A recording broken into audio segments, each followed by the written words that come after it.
이번 강의는 중간계에 대한 이야기입니다. 우선 국외선정에 보면은 중간계라고 써놓은 곳이 있죠. 거기에 보면은 생시 상태도 아니고 수명 상태도 아닌 중간 상태를 중간계라 이름한다, 이렇게 소롱자가 말했습니다. 최대한 국외선정 자체가 소롱자가 뭐 자세히 갔을 수가 없는 상황이었기 때문에, 그렇다고 아무것도 안 쓰고 그러기는 뭐해서 일단은 간략하게 국외선정 각 계에서 핵심되는 내용들만 정리해서 적어 놓은 거예요. 그렇기 때문에 수행하시는 분들이 보고 이런 것이 있구나 알고, 그리고 경험해 봤을 적에 이것이 이런 거였구나, 뭐 이거 참고 삼으시라고 해드린 거거든요. 그런데 보면은 다시 한번 봤더니 중간계 아주 길어요. 다른 부분에 비해서 내용이 아주 길죠. 그만큼 계 자체는 하나의 계지만은 중간계는 참 여러 가지 일들이 참 많이 벌어져요. 그래서 소롱자가 이 국외선정이라고 이름 정할 적에도 어떻게 할까, 이 내용들을 쭉 쓰면서도 순서대로 쭉 가는 거건 맞는데, 문제는 이 중간계가 워낙에 많은 일들이 벌어지거든요. 계 자체는 그렇게 큰 계는 아니에요. 그렇게 넓은 계는 아니에요. 그런데 여기에서 참 많은 일들이 벌어져요. 그래서 소롱자가 이거를 차례대로 가는 과정 중에 한 계로 할까, 아니면은 중간계만 따로 빼서, 그러니까 우리가 생시 상태에서 수면 상태로 들어간다고요.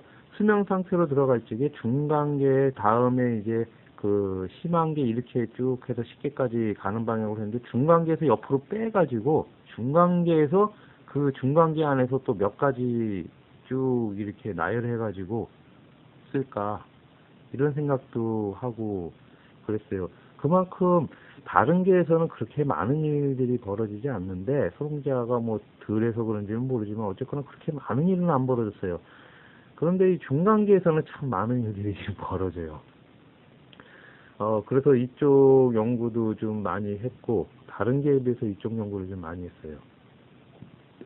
그리고 대표적인 중간계에서 벌어지는 일 중에 대표적인 게 이게 가위눌림인데, 가위눌림에 대해서도 이거 가장 많이 이제 소롱자가 경험한 게 가위눌림이니까 가위눌림에 대해서 많이 연구를 했어요. 그리고 소롱자가 모르는 많은 것들이 이 안에 다 있지 않을까, 이런 생각도 많이 하거든요. 가령 예를 들어서 뭐 가위눌림이 대표적인 거고, 그 다음에 유체이탈, 그리고 뭐 과거로 가고 하여튼 뭐 있잖아요. 전생을 본다든지 그런 것들도 모두 다 이쪽 아닐까. 인사체험 이런 것, 그러니까 우리가 환상이건 실제건 하여튼 좀 특별한 어떤 경험들을 하는 거, 그것이 모두 다 여기가 아닐까, 이런 생각을 많이 하게 돼요. 그렇기 때문에 이쪽에 대해서는 설명을 소롱자가 객관적으로 어떻게 실험을 할 수도 없는 거고, 꼭 수면 상태 그쪽에 들어가 가지고 해야 되는 거기 때문에 실험하기도 연구하기도 참 어려운 부분이었어요. 그리고 또 워낙 여러 가지 일들이 벌어지고 그러기 때문에 이것이 어떻게 순서를 정하기도, 어떤 단계 어느 정도 몇 분 지나면 뭐가 벌어지고, 얼마 지나가면 뭐가 벌어지고, 그 다음 단계에서 뭐가 벌어지고, 이런 거 하기가 참 어려운 거예요.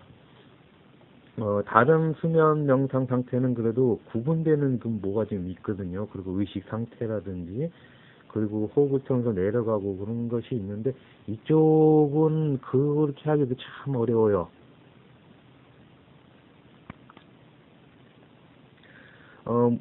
무슨 말이냐면, 결론을 말씀드리면은 다른 부분에 비해서 아주 복잡하다. 그렇기 때문에 소롱자가 이쪽은 완벽하게는 모른다, 이렇게 보시면 되겠죠. 다른 것도 완벽하게야 모르겠죠. 근데 특히 이쪽은 참 어려워요. 그렇다고 그냥 대충 아무것도 없이 말씀드리는 건 아닐 거 아니에요. 소롱자가 그래도 연구하는 스타일이고 객관적, 논리적, 합리적으로 얘기하려고 하는데, 과학적으로 얘기하려고 하는데, 그렇기 때문에 최소한의 그래도 골자는 그래도 갖추지 않았나 이런 생각을 하기 때문에 강의를 하는 겁니다. 다음에 언제 더 연구를 해가지고 좀 더 자세하게 말씀드릴 수 있으면은 또 자세하게 해드리고, 또 소롱자가 지금 생각한 거랑 나중에 경험한 거랑 또 문제가 되는 것이 있으면 또 정정도 하고 아마 그럴 가능성이 많겠죠.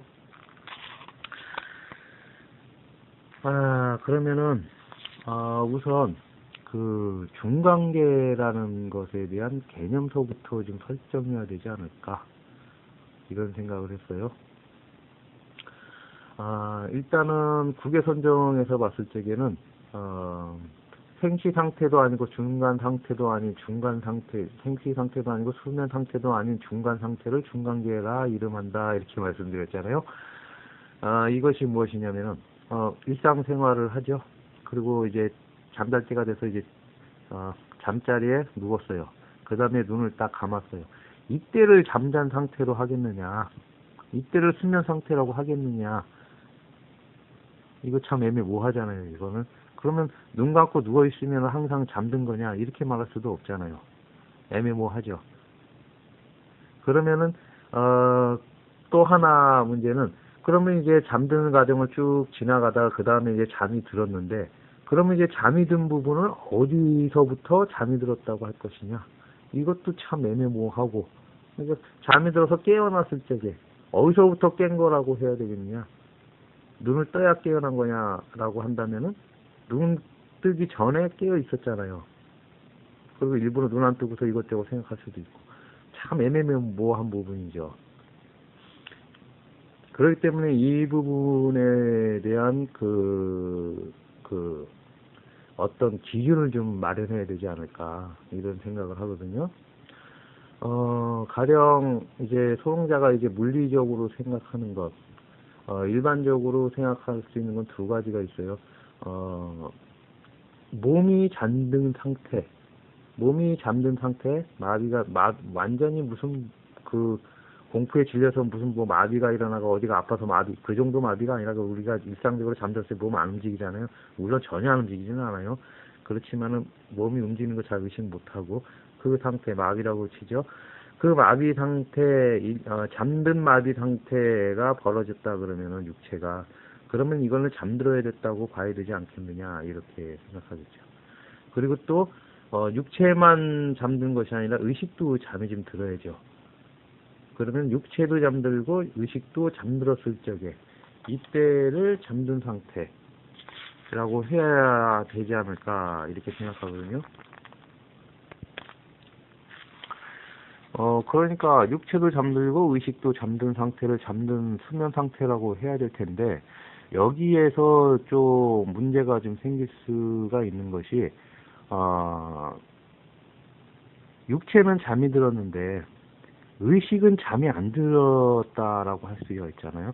가령 이제 꿈을 꾸었을 적에 의식이 좀 깨어 있을 수도 있죠. 근데 이런 것도 아예 그냥 잠든 거라고 치자고요. 그런데 가령 루시드 드림 하시는 분들이 잠이 들었는데 루시드 드림 꿈을 꾸는데, 꿈을 꾸면서 아니면 꿈꾸기 직전에건 어쨌거나 꿈속에서 본인이 이건 꿈이라고 의식한다 그러면 이거는 어떻게 할 것이냐 이런 문제도 생기죠. 그런데 여기까지도 잠자는 거라고 이제 친다 그러면은 문제는 이제 가해 놀림 같은 경우, 이런 경우는 잠이 들었다고 해야 되냐 안 들었다고 해야 되냐 문제가 생겨요. 육체는 마비 상태로 있으니까 잠든 거 맞죠. 그런데 의식이 너무나 맑게 깨어 있잖아요. 그리고 거기서 깰 적에 잠든 것처럼 이렇게 깨지도 않거든요. 소롱자가 전강에서 말씀드렸죠. 선정 상태에서 깨어나는 적에, 수면 명상에서 깨어날 적에 잠이 들었는지 안 들었는지 아는 방법 중에 하나가 그거라고. 그러면은 이 상태에서 문제가 생길 수가 있죠. 충분히. 잠든 상태였냐 아니었냐. 만약에 이것이 잠든 상태라 그러면 꿈이어야 되는데 일반 꿈하고는 또 다르잖아요. 이걸 꿈이라고 말하기도 어렵잖아요. 그렇다고 깨어있다라고 말하기도 어렵고, 의식은 확실히 깨어있잖아요. 근데 몸만 안 움직일 뿐이지. 이런 문제가 또 있어요. 그리고 또 하나 특이한 것이 있어요. 이제 반대 개념. 정신은 잠들었는데 의식은 잠들었는데 육체는 깨어있는 상태. 이런 상태 생각할 수 있잖아요. 가령 그 몽유병 같은 거. 분명히 의식은 잠든 상태, 뭐 소롱자가 듣기로는 그랬거든요. 몽유병 환자가 잠자다 말고 막 걸어다니고 뭘 한다 그러네요. 그런데 그 사람들이 꿈꾼 것처럼 느낀다 이렇게 얘기를 들었거든요.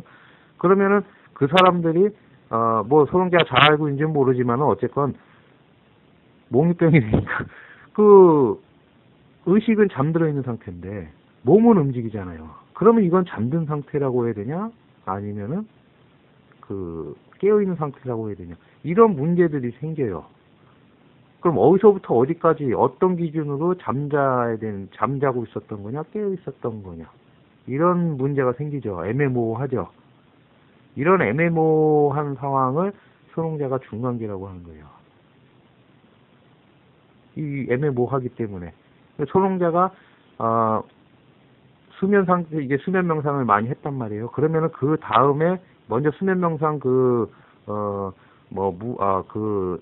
심한계나 그 시간계, 식계 그쪽이 먼저가 될 거라고 이렇게 말씀드렸어요. 그리고 그쪽 먼저 하는 게 나을 겁니다. 이렇게 말씀드렸잖아요. 수롱자도 그런 순서대로 했고, 이제 그게 어느 정도 됐어요. 그러면은 어떤 일이 벌어지냐면은 수면 상태에 들어갈 적에 자리에 누워서 잠자려고 하는데 잠을 자는 게 아니라 명상 상태로 들어가는 거죠. 수면 명상 상태로. 그랬을 적에 예전에는 어느 정도 들어간 다음에 이렇게 할지 모르지만은 여기에서 어느 정도 이상 되면은 처음에 수면 상태에 들어가 가지고 천천히 수면으로 들어가요. 그러면서 수면 초기에 느낄 수 있는 일들이 있죠. 대표적인 게 가해눌림이죠. 그런 것들을 다 겪게 돼요. 초반에. 이런 것들이 있거든요. 그럴 적에, 소롱자가 그런 일들을 많이 경험하고 했기 때문에 이 중간계라는 것을 좀 설정을 해야 된다. 그랬기 때문에 어떻게 했냐면은 그 다음 줄 보면은 잠들기 직전인 수면 직전 상태, 잠든 직후의 수면 직후 상태, 수면 직전과 직후를 오가는 수면 교차 상태로 나뉜다. 이렇게 말씀드렸잖아요. 그러니까 중간계는 어떤 거냐면 여러분이 이제 잠들려고 누웠어요. 그래서 눈 감고 이제 눈을 감는 시점으로 합시다. 눈 감는 시점에서부터 중간계 시작된다. 이렇게 보면 되죠. 그 다음에 이제 잠이 든 게 언젠지는 모르겠죠. 그러면은 이제 거기까지를 갖다가 이제 하겠다는 거예요. 중간계라고. 그러니까 일반적으로 물리적으로 중간계를 나눈다면 그렇게밖에 안 돼요. 그런데 소롱자가 그 밑으로 내려가면은 자각몽 얘기 쭉 부분 말씀드리죠. 그 자각몽 가해눌림, 악몽, 그 군달린이 좀 기억에 잘 남는 꿈이라고 그냥 표현한 거예요. 쉽게. 사람들한테 꿈 아니고 이거 뭐라고 말하기도 뭐하잖아요. 그래서 꿈이라고 그런 거예요. 꿈들이 대부분 이 부분에 속한다. 그 다음에 일반적으로 이 부분은 꿈이라고 하지만 자각몽의 경우 꿈이라기보다는 잡념에 가깝다. 이렇게 말씀드렸어요. 이거는 이거는 설명하려면 좀 길어요. 그런데 여기서는 부연 설명 안 하겠어요. 그러니까 자각몽 하시는 분들, 루시드 드림 하시는 분들, 잡념에 가깝다 이렇게 말씀드리니까 뭐 기분 나쁠지도 모르겠는데 그 글자 그대로요. 잡다하는 그런 내용들이에요.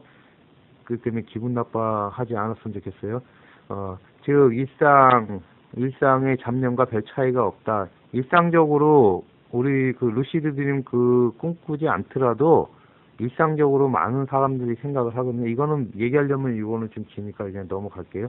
그렇게 쭉 온 다음에 그 다음 단계에서 보면은 생시 상태와 수면 상태의 경계인 수면 경계면이 있다 이렇게 말씀드렸어요. 가로 해놓고 차후 와선에서 다룰 예정 이렇게 써놨죠. 이 수면 경계면이 있어요. 그리고 그 차후 와선에서 다룰 예정이라 그러는데 그게 지금 다루는 내용이에요. 앞에서는 이제 중간계가 애매모호하다 이렇게 말씀을 드렸잖아요. 그런데 확실한 경계가 생기는 면이 있어요. 그것이 바로 수면 경계면이에요. 이 수면 경계면은 소롱자가 천천히 경험하게 되는 건데 명상 상태를 수면 명상 상태를 천천히 그 깊은 수면 상태로 호흡을 통해서 그냥 막 확확 내려간 게 아니라 그냥 천천히 시간의 흐름에게 맡기고 천천히 완만하게 들어갈 적에 요거를 경험하게 된 거예요. 그러면 이 부분은 좀 특이한데 요거를 먼저 설명하기 전에 중간계 요쪽을 먼저 좀 설명을 드릴 필요가 있을 것 같아요.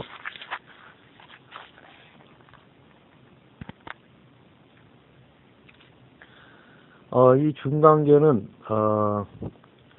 앞에서도 간략하게 말씀을 드렸던 것 같은데, 선홍자가 그 무한계에서 어떤 그 공포를 느꼈다 이런 말씀을 드렸어요. 그러면서 중간계에서 공포가 두 가지가 있다. 하나는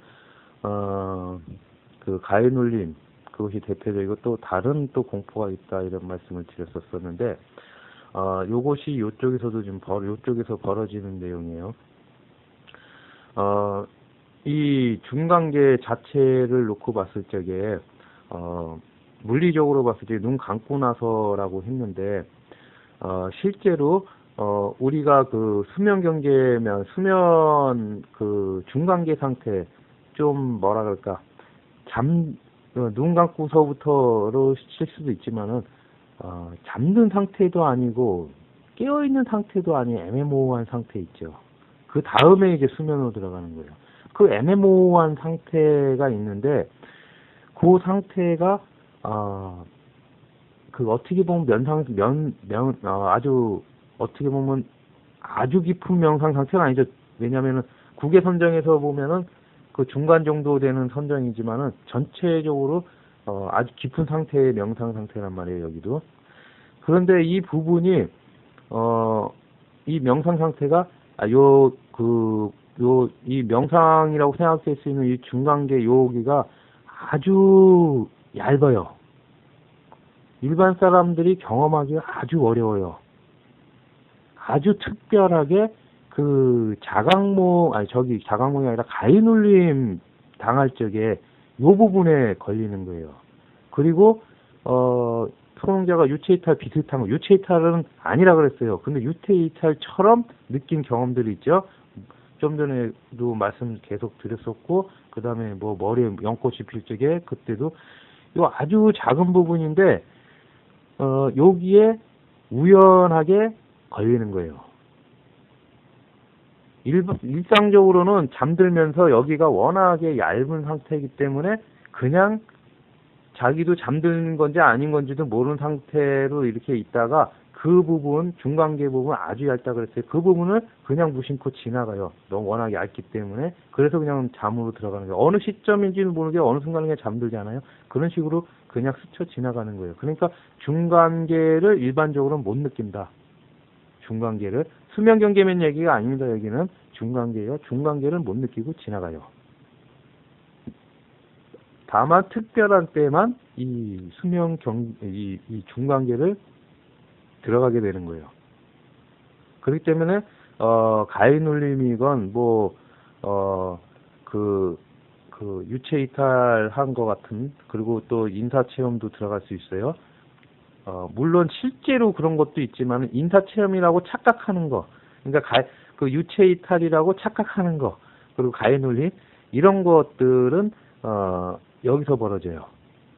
요 작은 부분에 잡혀서. 그럼 여기서 먼저 그 부분을 좀 드려야겠네요. 자꾸 말을 좀 단서를 달아야 되니까.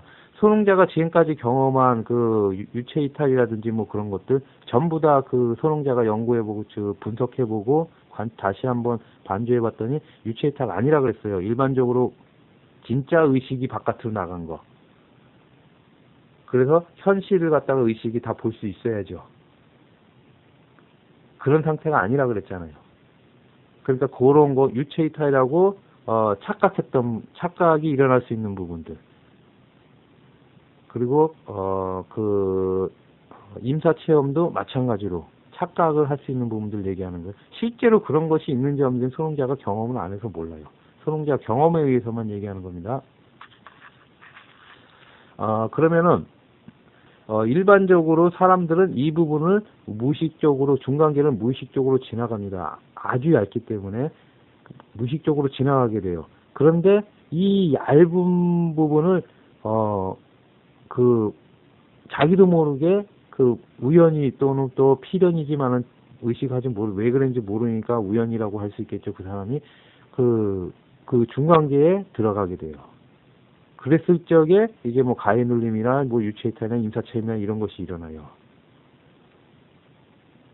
인간한테 분명히 항상 매일 잠자기 때문에 항상 왔다 갔다 하는 곳인데 여기를 느끼지를 못하기 때문에 그런 거고 간혹 가다가 그렇기 때문에 그런 거예요. 가령 뭐 몸이 피곤하고 뭐가 좀 뭐 육체적으로 피곤했건 정신 스트레스 많이 받았고 뭐 어떤 특별한 증상들 얘기하잖아요. 가해눌림 뭐 의학적으로 얘기하잖아요. 가해눌림이 대체로 뭐 피곤했거나 아니면 마음이 뭐 불안했거나 이런 사람들이 걸린다 그러잖아요. 무슨 말이냐면은 이 사람들이 잠을 잘 못 이뤄요. 뭐 육체가 피곤했건 육체가 너무 피곤해도 잠 잘 모르고 지쳐있게 되잖아요. 그리고 뭔가 스트레스 받건 잠 잘 못 이루게 되면은 의식이 여기를 잠자는 그 중간계를 이게 보통 빨리 지나가기 때문에 의식 못하고 지나가는데 천천히 지나가게 되거든요. 잠을 잘 못 이루니까. 그러다 보면은 이 중간계에 걸릴 수가 있는 거예요. 이 부분에. 그리고 의식적으로 하시는 분들, 루시드 드림 하시는 분들, 가해놀림으로 간다고 그랬거든요. 자꾸 하면은 여기가 길이 나요. 자꾸 하면은. 그래서 이게 좀 더 가능성이 높은 거예요. 그러면은, 일단 이 중간계로 들어가는 방법에 대해서 먼저 말씀을 드릴게요. 그래야 이제 중간계에 대해서 얘기할 수 있거든요. 워낙에 이 부분이 그 아주 작은 부분이기 때문에, 일반적으로 들어가기 힘들어요. 이거는 수면 명상 하셔야 돼요. 앞에 말씀드린 거 충분히 하셔야 지금 들어가실 수가 있어요. 원리는 이런 거예요. 가령 중간계가 꿈 전체를 놓고 봤을 때 수면 상태 전체 눈 감고 나서 그 잠드는 상태 뭐 어디까지 갔는지 모르지만 하여튼 뭐 렘수면까지라고 칩시다. 그게 가령 100km라고 쳐봐요. 길이상으로. 길이상이라고 100km라고 쳐봐요. 그러면은, 시속 100km로 달리면은, 그 중간계는 1mm인데, 그 시속 100km로 달린다 그러면 수시간에 지나가잖아요, 중간계를. 그렇기 때문에 의식할 수가 없어요. 1mm짜리 막대기 하나 세웠다고 쳐봐요, 두께. 100km 달리면서 그 1mm 막대기를 갖다 의식하기는 어렵죠. 그러면은, 들어갔다가 또 렘수면 상태에서 나왔다가 들어갔다 나왔다 그런다 그러는데 왔다 갔다 아무리 해도 이 중간계를 의식하기는 어려워요. 의식이 중간계를 의식하기는 어려워요. 그렇기 때문에 어떤 방식을 하냐? 여기서 이제 소롱자가 시간의 정의라는 글을 써드렸어요. 거기 아마 그 소롱자의 잡설에 있을 것 같은데 그 지혜명상 카페에 그 잡설에 아마 있을 거예요. 소롱자가 여기서 이렇게 쭉 말씀드릴 적에 어디에 어떤 내용이 있습니다 이런 거 말할 적에는 그 지혜명상 카페에 오셔도 봐도 되고 그렇게 안 하고 주로 다음 카페에 그 소롱자가 쓰고 있잖아요. 그러니까 다음에 들어가셔가지고 거기서 검색으로 치시면 나올 거예요. 시간의 정의라고 말씀을 드렸어요. 시간의 정의에 대해서 소롱자가 글을 써드렸죠. 거기에서 얘기한 내용하고 같은 방식이에요. 어떤 방식으로 하느냐? 시속 100km 달릴 적에는 1mm가 워낙 작지만은 가령 시속 10km로 달린다 그러면은 상대적으로 10분의 1로 시간이 그 달리는 속도가 줄었기 때문에 상대적으로 이 1mm가 10배로 늘어나게 돼요. 10mm가 되겠죠. 상대적으로 요거는 발상의 전환입니다. 항상 이 생각을 발상의 전환을 잘 하셔야 돼요. 가령 1km로, 시속 1km로 지나간다 그러면은 1mm가 100mm가 되겠죠. 그만큼 천천히 지나가니까 볼 가능성이 많겠죠. 이런 거예요. 이번에는 시간을 좀 다르게 지나가 보세요. 또 다른 방법을 한다 그러면은, 시속 가령 이제 100km로 지나갔을 적에 1mm를 지나가는 게 0.0001초였다고 쳐요. 그럼 더 천천히 지나가면은 0.00 몇 초까지 머물겠죠. 그러다가 점점 천천히 지나가면은 시속 시속으로 하지 시속으로 할 필요가 없겠네. 더 짧게 해가지고 시속 10초에 10초에 10초로 할까? 10초에 10mm를 갖다가 지나간다고 쳐보세요. 10초에 10mm를 지나간다. 그러면은 지금 중간계가 1mm잖아요. 1mm를 갖다가 지나가는데 1초가 걸리겠죠. 그러면 여기서 가령 1초에 10초에 그 10mm를 지나간다고 10초에 1mm를 지나간다고 생각해 보세요. 10초에 1mm를. 내가 수행하는 사람이, 명상하는 사람이 그 수면 상태에서 잠든 상태로 쭉 가는데 그 10초에 1mm를 간다고 생각해 보세요. 그러면은 이 중간계가 1mm잖아요. 그러면은 중간계에 10초 동안 머무를 수 있죠. 거기 중간계 1mm를 지나가는데 10초가 걸리겠죠. 그러면은 중간계를 충분히 10초면은 충분히 의식할 수가 있어요. 무슨 말인지 이해하시겠죠? 중간계 자체는 아주 얇아요. 1mm도 안 됩니다. 어차피 이거 물리적인 그 부분은 아니지만 소음자가 느끼기에 그 0.0001mm나 될까? 그런 정도로 굉장히 그 작은 부분이에요. 그런데 이 부분을 워낙 작기 때문에 그렇기 때문에 모르고서 지나가는 거예요. 그런데 여기를 천천히 지나가면은 이 부분이 그 의식하게 된다는 거예요. 그리고 이 부분을 갖다가 한번 의식을 하게 되면은 그 다음에 계속 이 부분을 갈 수가 있어요. 길이 난다 그랬잖아요. 그래서 자꾸 그 수면에 들은 다음에 이 부분이 어디쯤인지 명상 상태로 어느 정도의 명상 상태였을 때였던 것 같다. 그러면 처음서부터 거기로 가죠. 그 부분으로. 그러면은 가령 요 부분이 가령 10km였다 그러면은 오차가 1km 오차를 두고서 들어갈 수가 있죠. 그러면 확률이 훨씬 10분의 1, 10배나 늘어나죠. 더 정확하게 해서 100m 오차, 10m 오차, 1m 오차 이렇게 해서 점점 줄일 수가 있어요. 그래서 그 부분을 중간계 부분을 작지만 상대적으로 크게 넓게 느끼게 만들어야 돼요. 그래서 아주 넓게 가령 한 10초 정도 되면 훌륭하고 한 1분이나 길면은 10분 정도 한다 그러면 더 좋겠죠. 소홍자는 여기에 얼마나 오랫동안 있을 수 있는지 그건 소홍자도 정확하게 모르겠어요. 그런데 한 10초 정도라면 충분하다고 생각되는 것이 사실은 10초가 문제가 아니라 이 부분에 의식해가지고 들어가게 되면은 가위눌림이 벌어져요. 재밌죠. 그러니까 소홍자가 생각하긴 그래요. 여러 곳에서 그 가눌림을 이래서 걸리고 저래서 걸리고 뭐 이렇게 얘기를 많이 하잖아요. 그건 여러분들이 찾아보세요. 가위눌림 왜 걸리나? 근데 소홍자가 봤을 적에는 중간계에 들었으면은 가위눌림이 벌어져요.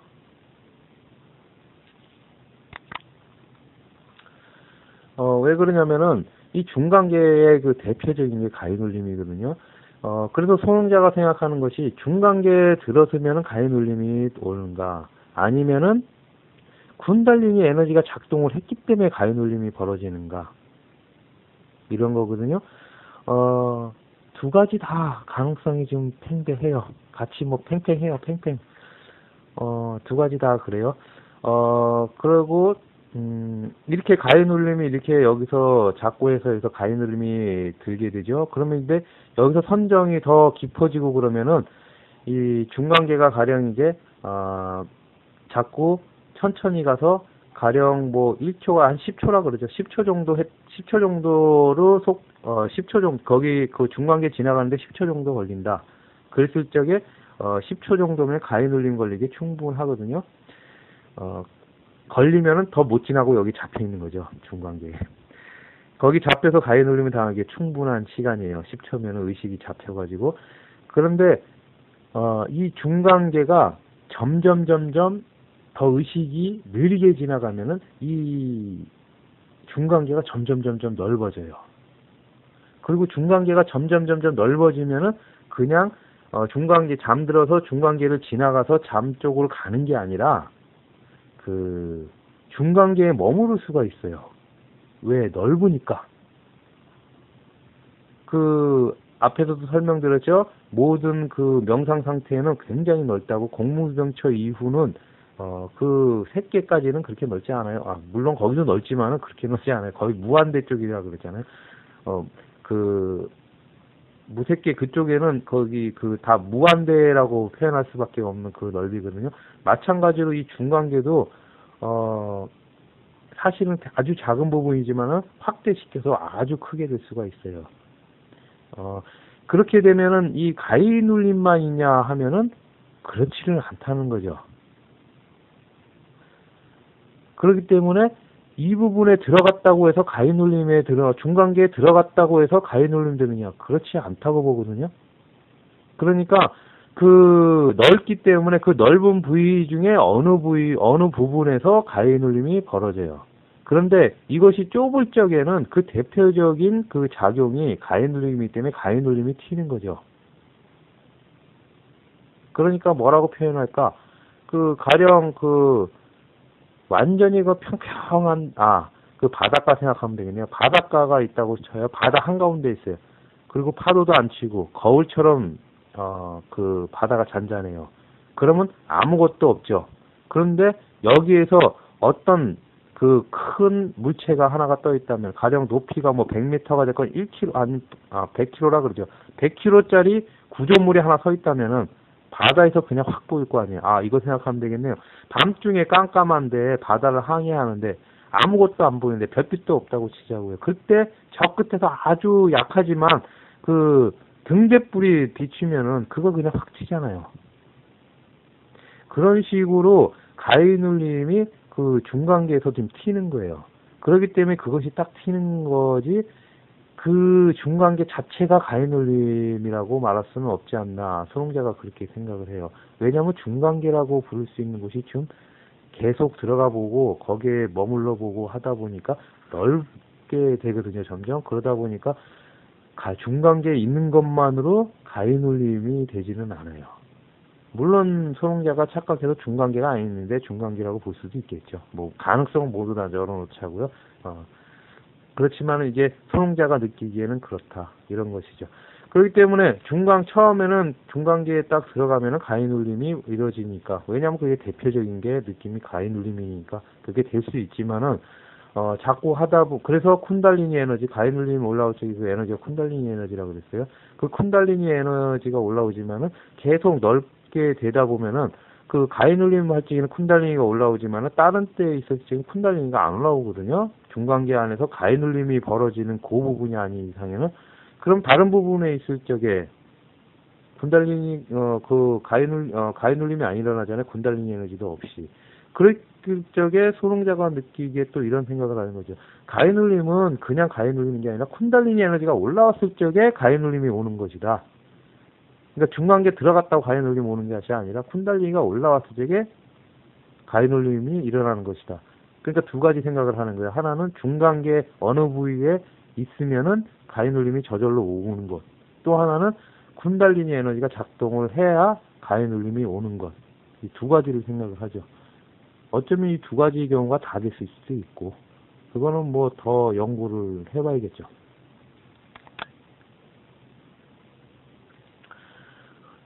그러면 이제 여기에서 그 가위눌림이 일어나면서 소롱자가 그 유체이탈 그런 것도 다 같이 했다 그랬잖아요. 유체이탈 그런 그 잘못 착각한 거였지만은 그런 것들이 다 일어난다, 이렇게 보는 것이죠. 그리고 이제 이 얘기를 해드려야 돼요. 그 생시 상태와 수면 상태의 경계인 수면 경계면이 있다, 이 말씀 드렸어요. 이 수면 경계면이 중간계를 얘기하는 게 아닙니다. 중간계는 지금까지 얘기하고 이제 수면 경계면에서 다시 또 말씀을 드리는 거예요. 중간계가 이렇게 굉장히 넓거든요. 그런데 소롱자가 이렇게 쭉 중간계에서 뭐 놀았는지 아니면 지나가면서 있었는지는 모르지만은 특이한 경험을 하게 됐어요. 이거는 나중에 중간계 제대로 여러분이 이제 수행하시는 분이 들어갔나 안 들어갔나 확인할 적에 이거 물어보려고 그랬던 건데, 뭐 우리 지혜명상 분들도 그렇고 일반 분들도 그렇고 그렇게 뭐 열심히 뭐 수행하지 않는 것 같아요. 그래서 지금 얘기했다가 나중에 이거 확인하려고 빼놨다가 영영 얘기 못하는 수도 생길 수 있겠다 이런 생각이 들어서 그냥 소롱자가 본 거 그냥 그대로 말씀 다 드릴 거예요. 이 수명 경계면이라는 것은 어떤 거냐면은 그 소롱자가 그 이 중간계 상태에 들어 있는데 어느 날 보니까 그 잠을 자는데, 그러니까 명상 상태에 들었는지 잠이 잤건 어쨌건 누워서 있었죠. 그런데 갑자기 바람이 불었어요. 그런데 이 바람이 피부로 느끼는 바람이라기보다는 그 귀로 느끼는 바람, 소리로 느끼는 바람, 바람 소리 있죠. 바람 소리를 들었어요. 그런데 이 바람 소리가 그냥 휙휙 하면서 그냥 일반적인 바람 소리가 아니라 소리가 아주 커요. 태풍 불 적에 부는 바람 소리 있어요. 귀에 전해지죠. 밖에 나가면 막 바람 부는 소리 나는데 그 정도가 아니에요. 어느 정도 소리냐면은 이 소리는 실제 존재할 수가 없는 소리거든요. 그렇기 때문에 이 소리는 어느 소리냐면은 어떤 거랑 비교할 수 있냐면은 여러분이 극장에 가요. 극장에 가가지고 그 화면이 바뀌거나 뭐 어떻게 할 적에 그 효과음으로 바람 소리 같은 것이 난다고요. 근데 그 소리가 아주 크게 나죠. 엄청나게 크게 바람 소리를 내면은 그 거의 뭐 가슴이 뭐 울릴 정도로 큰 소리를 할 수 있잖아요. 그 스피커로. 그런 정도의 그 바람 소리가 들려요.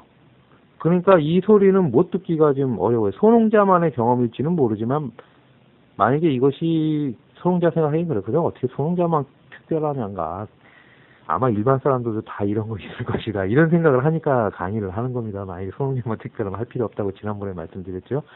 아마 여러분들도 다 이런 경험을 나중에 하게 될 것이다 이렇게 생각하기 때문에 말씀드리는 거예요.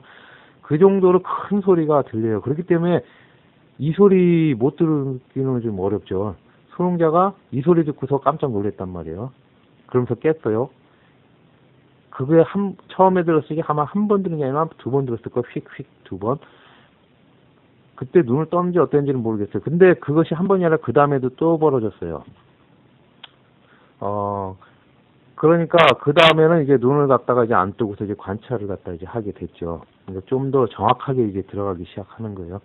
그래서 몇 번 이렇게 들어가가지고 해봤는데, 어떤 일이 벌어지냐면은, 아까 말했듯이 중간계 자체는 망망해요. 그냥 깜깜한 밤중에 그 바다 한가운데라고 생각하면 되죠. 그런 상태인데, 어느 지점까지 딱 가니까 좀 밝아졌어요. 밝아졌는데, 여기가 좀 특이해요.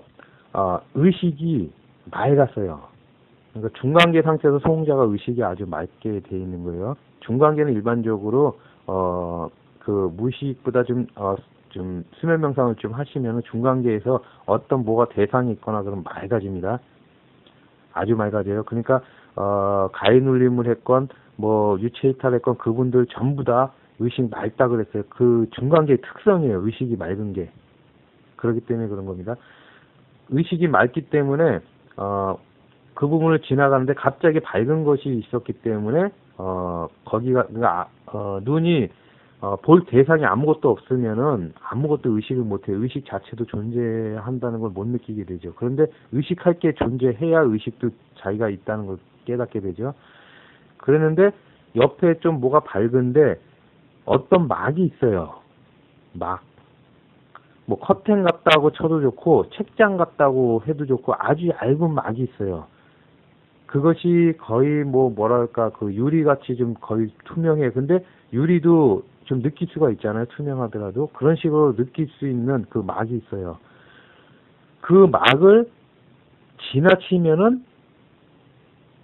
지나칠 적에 바람 소리가 나는 거예요. 엄청나게 큰 바람 소리가. 그런데 의식이 이제 소롱자가 왼쪽에서 오른쪽으로 간단 말이에요. 그러면은 그 그 면이, 그 막이 오른쪽에 있어요. 그러면 손흥자가 이제 왼쪽 끝에서는 이제 잠이 들는 눈 감고서 시작을 한 거예요. 그 다음에 오른쪽으로 이제 잠드는 곳으로 가는 거예요. 그러면은 쭉 중간계 거쳐가지고 쭉 중간계를 있었는데 오른쪽으로 가다 보니까 어떤 막이 있더라는 거죠.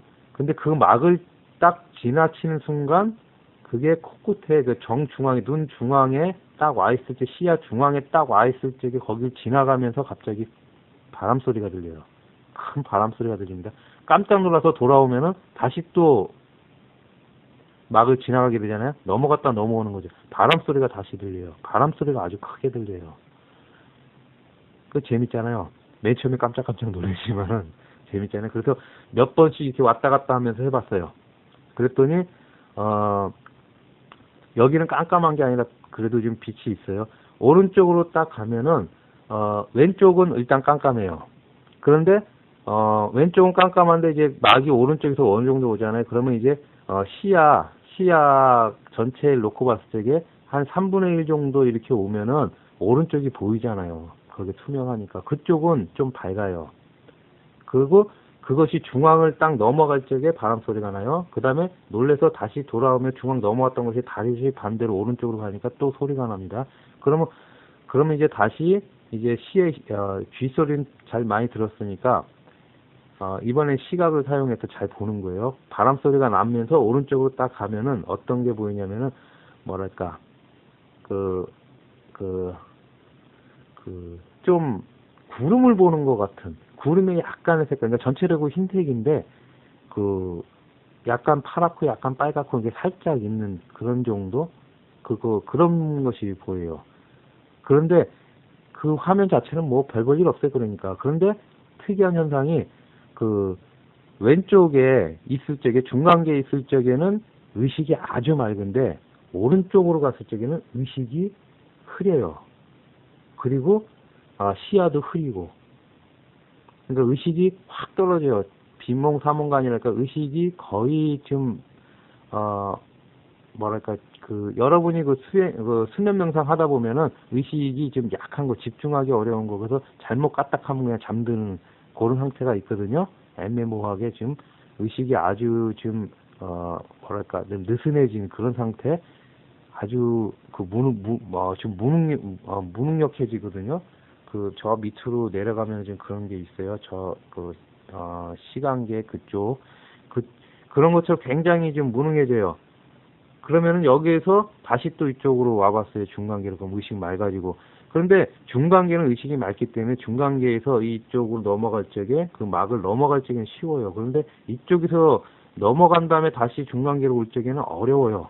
좀 집중도를 좀 해야 돼요. 그러지 넘어와요. 요 막 있죠. 요 막이 손흥자가 말하는 그 수면 경계면이에요. 그러면은 처음으로 들어가서 수면 상태냐 아니냐 애매모호하다 그랬잖아요.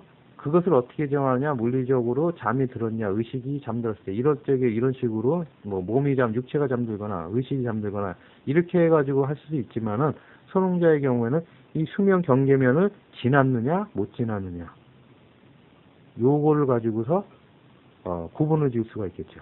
그러니까 손흥자한테는 두 가지 구분을 하는 거예요. 하나는 육체하고 정신이 잠이 들었느냐, 육체하고 의식이 잠이 들었느냐, 그리고 수면 경계면을 넘었느냐 못 넘었느냐, 그 차이로 이렇게 두 가지가 있어요.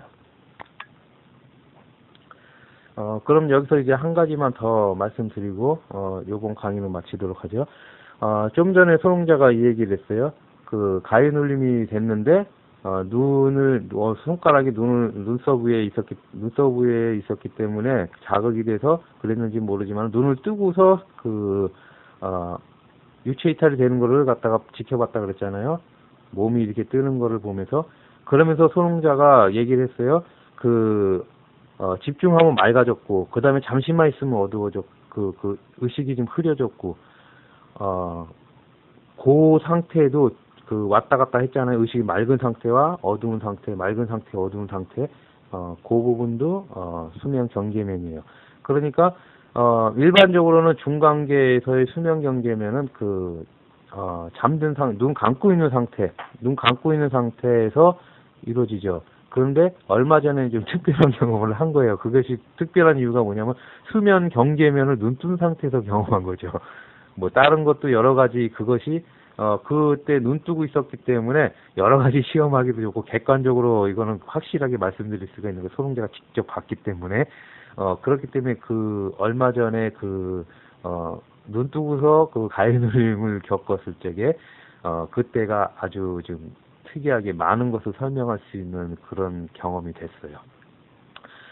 그러면은 수면경계면이라는 것이 이것은 최소한 소롱자에게는 확실하게 존재하는 것이다. 그리고 여러분들도 이 부분 중간계에 들어오셔서 이 수면경계면을 좀 경험을 하셔야 된다. 이 정도 경험하면은 가해놀림이나 그 안에 그 외에 그 안 중간계 안에서 벌어지는 거는 아마 스스로 연습하면 충분히 될 수 있을 거라고 생각합니다.